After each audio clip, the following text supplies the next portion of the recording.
Thank you for tuning in to any of our videos. We also want to just ask your forgiveness if anything in this comes off offensive or abrasive. It is not our intent to cause division. What we would like you to do is enter into just a relationship as a believer with us, knowing that we're as much of a work in progress as you are, and that you would continue to pray for Nehemiah Abilene.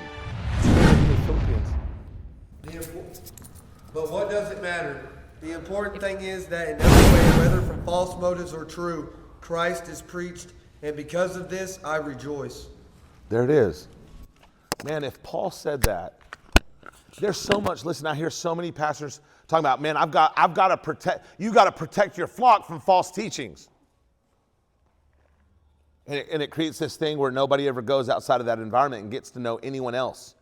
That everything, the whole focal point is on a pastor that then is susceptible to everything we're susceptible to, and he falls and it breaks everything down and nobody knows where to go.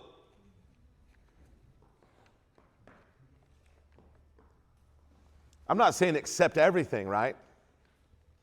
Have accountability in your life. A friend of mine has a great testimony about being in a cult for 9 years.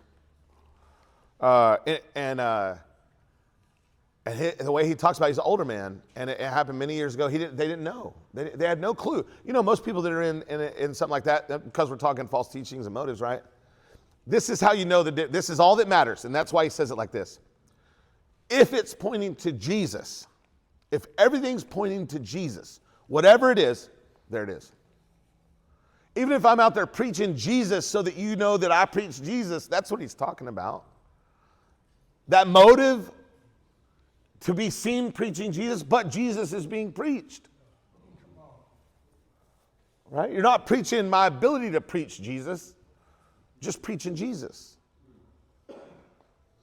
And if I can't know your motive anyway, only God knows motives, right? Only God knows that of the heart. Only God knows if I'm intentionally being obscene. That has to be a motive. A word can't be obscene on its own, because that's opinion. Listen, faggot is a cigarette.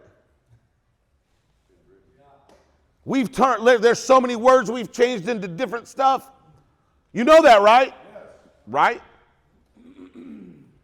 How do you know what my motive is?